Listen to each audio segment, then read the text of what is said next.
Hello everyone and welcome back to Klonoa 2. So, this game has a habit of giving you two options for levels. So... He didn't jump that time. No, he I'm didn't. very sad. What the hell, computer? Okay, when Windows 11 has this little weather thing down in the corner, and right now it's showing me like this traffic sign shaped like weather alert, but the text next to it just says wind in effect. What the fuck does that mean? Ugh. It means don't go in a hot air balloon today. Poignant advice considering the level. Yeah, absolutely. Where are we?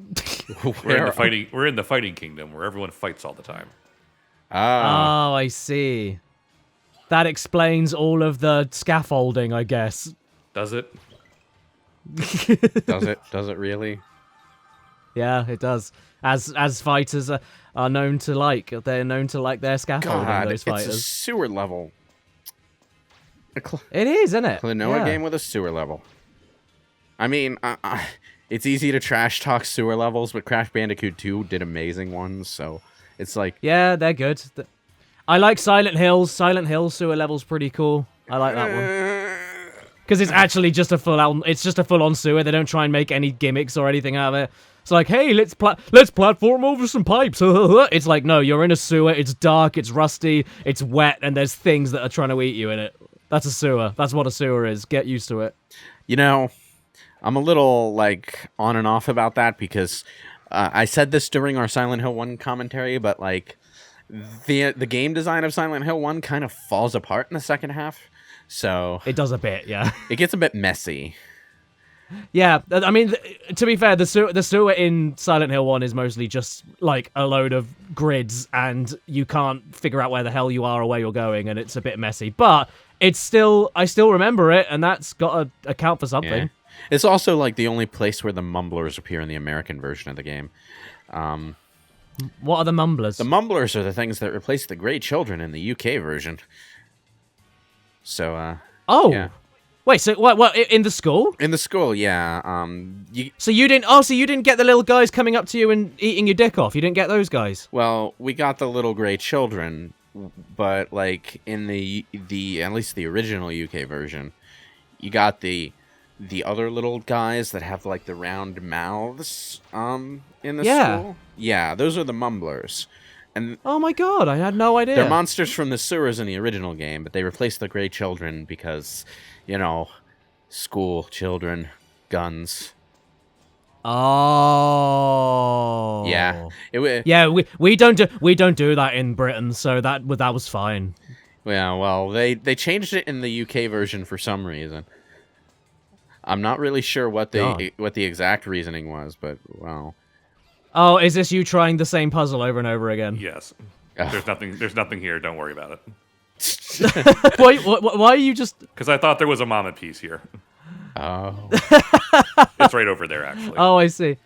I like how you could have just cut, but instead you just showed us your pain of repeating yourself over and over again. Figured I might as well. Yeah. When you speed it up, it only takes a few seconds. So there you go, Silent Hill. We got the better school enemies and we got the better box art. It's pretty Well, cool. I mean, the mumblers are still in the game. They're just in the sewers instead of the school. Yeah, they were. They got. I mean, in the sewers. Do you get like the weird lizard things? Yeah. Oh, okay, so you get both kinds of enemies then. Yeah. It's just that, like... Oh, okay. Well, the one thing that the UK version got that ours didn't was that for some reason, there's a file in, like, the final dungeon that doesn't appear in the American version. Like, they forgot to turn on an event flag or something. That actually explains how Alessa died, so it's kind of important. Oh, Jesus. I actually had to find a clip of the UK version for our playthrough to show that file off. No way. Yeah. Oh, do you know, I mean, not knowing exactly. I mean, it's kind of alluded to in a way. So I guess it's not necessarily needed. I guess It's also one of the Shining references in the game, so it's kind of like... Oh. It's kind of like, I'd like to have that file there, but for some reason it just doesn't appear in the American version. It's just like, what's this room even here for? The only important thing was the file. How strange. Man. I can't wait for the Silent Hill 2 remake, though. Because that looks like it's going to... Is that actually happening? Yeah. Yeah. Oh, cool. We're also getting an Alone in the Dark remake, apparently. Yeah, I saw that at PAX. I didn't know that was happening. I also didn't know System Shock was happening either. That's pretty cool. I didn't know about System Shock, but this isn't the first time they've tried to remake Alone in the Dark, so I'm surprised they're actually finally doing it. Yeah, that's a classic, isn't it? Xbox 360 one, right?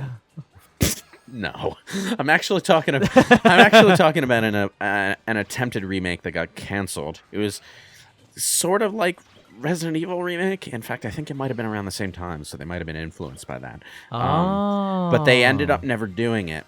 So they got influenced by the thing that ripped off them. Well, yeah, that's just kind of like, but that funny how that works. But that's what led us to fucking Alone in the Dark 360. So, you know.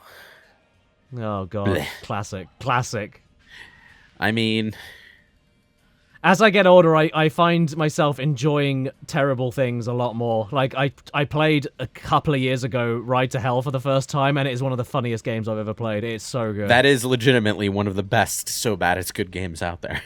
It's so... Because the thing is, like, it's not particularly fun to play or anything, but it is just so entertaining. It's like, it doesn't matter how awful it is. It's just too much fun. The gameplay is an absolute broken mess in the most hilarious way, and the story is like...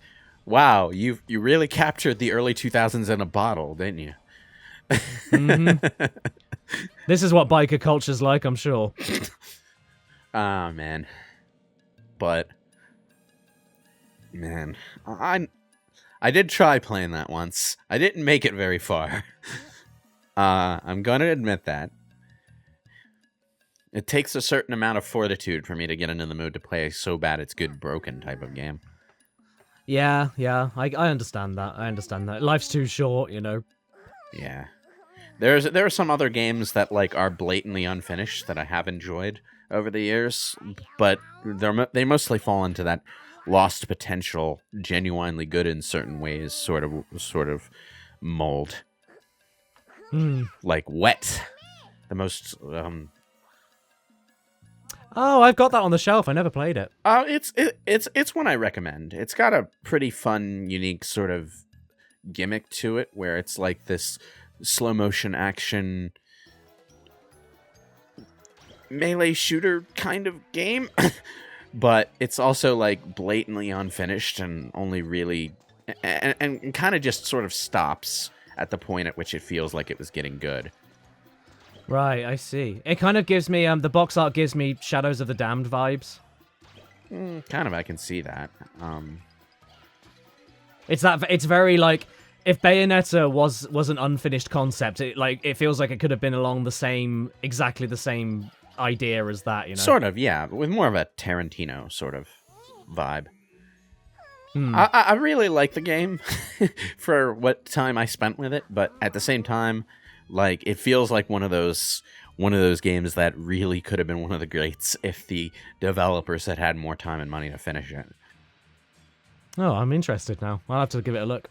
Yeah, it's an interesting game, but it does have some really rough aspects that, you know, you can definitely tell the game wasn't polished enough. It was too wet. had no time to dry. You might be the only person who makes fun of that title for like the literal meaning of it rather than the suggestive one. No. No, I find the idea of, oh dear, oh no, you're alive. Okay, I thought you died there. Yeah, no, I find the idea of like the game being called Wet because everyone's just wet. That's just funny. Like, you're trying to find the towel. That's the object of the game. It's supposed to refer to wet work because the main character is that kind of edgy sort of anti-hero type character, but you know. Right. I do like the main character of the game, although it's been so many years since I last played that I am embarrassingly forgetting her name right now. Lara Wet. I think it was something Malone. I don't know. Wet Malone. No. just I don't know. Maybe, do you know what? Maybe the special edition or the steelbook could look wet, or maybe they like dunk it in a bathtub before giving it to you or something. Yeah. I was about to say they never. Because they did that with Heavy Rain. I've got the special edition of Heavy Rain on PS3, and the outer sleeve is like beaded, which looks like it's been rained on, and it's really, really cool. So they could have done that with Wet. That is neat. That always was the thing about like frickin' what's the name of that developer again? Quantic Dream. Quantic Dream. Well, I was talking more about like the guy, but behind them. Oh, David Cage. Yeah, that is kind of the thing about David Cage games is that like they have excellent moments and they always look great, and there are amazing concepts. It's when you actually sit down to play the game at length that everything sort of falls apart, doesn't it? Yeah, that's why I love them so much. They're good. You know, they have the potential to be so bad they're great. Like they have great moments, and then they have total trash fire moments that make the good moments worth it and the bad moments worth it. I mean, yeah, you could look at it that way, and it's probably a more pleasant way to experience the games, but as someone who really enjoys that genre of game when it's done well, the fact that it all kind of falls apart in the long run is a constant source of frustration for me. Like, I really wanted to like Detroit Become Human, because the short, the tech demo short that spun off from was such a great concept. Yeah, that Kara, wasn't it called, or something? Yeah, and she's a character in the game. She is, like, yeah. Like, for fuck's sake, in the long term, you just couldn't get the story to work right. And No, it's just like, because then David Cage comes in and goes, "What if the robots fuck?" And then that's it. That's his main plot point in all of his games. What if they fuck? To be fair, on that point, that was like explicitly part of the dialogue in the original short. So, but like maybe not focusing on it quite so much would be good. Yeah, that would be good. You can take in Heavy Rain. You can take off a lady's bra with the 6-axis controller. Best game ever made. It was the Bicentennial Man concept basically, except with more than one character. And that could have been amazing, but like, I guess we'll just have to stick with Bicentennial Man for a while if we really want to see that story told well. That was a good movie. I need to watch that again. Vision clear. I love that as an end stage message because I can see. It's almost like you wiped your glasses. As someone who actually wears glasses, I feel that I constantly have to wipe dust off them because I'm sitting in front of a computer. So that's what you day. say, right? Every time you wipe dust off, you go, "Vision clear." Bonus points if you say it in a Ben Stein voice. How was that the world where everybody fights exactly? I don't remember. We're still in the world where everyone fights. It doesn't look like it. They all have little army helmets on. Fight. I thought you meant like beats each other up, not army. I mean, still fighting all the same. Yeah, it's fight. Yeah, it's all the same. When will the fighting end? What are we fighting for? Why must our place fight? I do appreciate that this game does seem to have a faster pace than Klonoa 1, though. Yeah, we're breezing through it. But yeah, I mean, I'm not sure if we've been too distracted by tangents, but like just all the stuff, like the way they incorporate 2.5D into the puzzles and everything, throwing things back into the screen and towards and away, and then catching it later, and then using it on another platform, and then blah blah. It's really, really, really well done. Really well done. Yeah, but I'm more talking about just the general flow of things, to be honest. Yeah, it is a bit quicker than Klonoa 1. It is a bit quicker. Yeah, and that's kind of a major sticking point for me, because I have trouble getting into a platformer if the characters move too slow, or if they feel too restricted in how they can move. Because I like that... Well, I'm a Sonic the Hedgehog baby, so I like that smooth flowing movement. Yeah. So if you're playing Spyro, you'll just hold charge everywhere. Not really, because then you start to feel a bit like a truck and not so much like a dragon. Spyro the truck. But to be fair, Spyro at his normal speed moves, smooth enough for me. Yeah, he's all right. He's okay. But like something like what's a good one to bring up? Well, for slow movement. For slow movement, yeah. Bubsy 3D. Well, I feel like that's swinging for low-hanging fruit, but yeah, that is a good example of a slow-moving platformer. Yeah, it is. It is. And it's a good example of everything else being wrong platformer. For something more modern, What's that game Yuji Naka came out with? Fucking Oh, Balan. Balan Wonderworld. Yes, that's the one. Goddamn, but that game is too slow. I never played it. I know I'm not massively into Sonic or Yuji Naka or anything, so I didn't really care for it to begin with. But yeah, I heard it was pretty bad. Have you ever touched on Knights? Have you ever played Knights, even briefly? I know of Knights. I've only played Knights on iToy on PS2. Oh, well, I'm not sure. So there you go. I'm not sure if that contains the bits where you run around as the kids for 2 seconds before you start the actual level. But oh no, you just kind of fly. You kind of fly around in rings and do loops. And well, shit. yeah, that's Knights. But in like the basic, in the main Knights game, you start off as the kid at the beginning of the level, and then you walk like 5 feet into a transformation thing and become Knights, and then you're flying around. Right? Imagine a game where you never transform into Knights, and you're stuck as the kid forever. Oh, I see. That's Balan Wonderworld. Fucking. I heard it was like you had to pick between jumping and attacking and yes, that kind of shit. Because according to Nanaka, you can only use one button for video games. Ugh. Is that what he said? Yuji Naka's love of one-button gameplay is almost as infamous as Miyamoto not liking story in games. He gets wow. He's gotten a bit. What else has Yuji Naka done? What else has he done? Sonic the Hedgehog. The famous one-button Sonic the Hedgehog. I swear you can do more in Sonic. In the old games, it was all one button. Yeah, I guess. It's the jump button and using variations of the D-pad to trigger certain actions. So yeah, the one-button gameplay works for 2D Sonic, but maybe not so much for a platform game where the gimmick is that you have transformation power-up suits. But more annoying to me than that is the fact that you move at precisely the speed of a geological plate shift whenever you're walking on the ground. So, God. Yeah, this is a striking level. I'm gonna say, burning building, fire all down there, constantly having the camera shift downward. So that you get that thrill of that thrill of fear that comes from falling directly toward fire. Yeah, but like it's not. Yeah, the threat enough isn't enough. You need to be reminded of it. I can't. Well, it's. Oh look, the fire's gone. You're fine. You're out. It's fine. There's no more fire. It's kind of like just a striking visual image. I think it's cool, especially in dark areas. It's very cool. Oh yeah, fire in a dark pit is always like it sticks out. Unfortunately, I have to find complaint with Klonoa's blue ass outfit because it doesn't really mix well with the visuals of this level. I'm gonna say it's a little like he blends in a bit. Well, it's like the lighting hits it in a weird way where it doesn't really complement the level around it at all.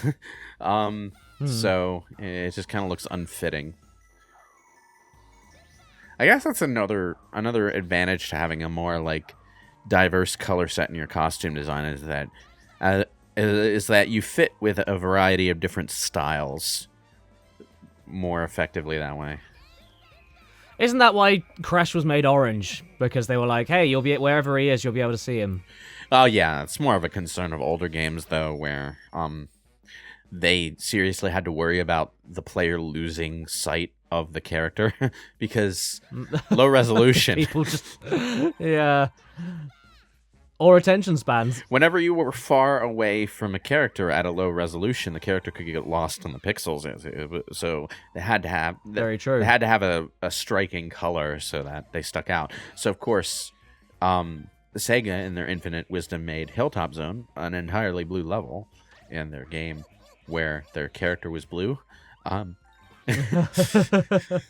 everything is moving by really fast. Oh my god. But the rings are yellow, so you can see them. Yeah, just look for the place where the rings disappear. That's where your character is. Yeah, exactly. Look for where the rings are. That's where you are.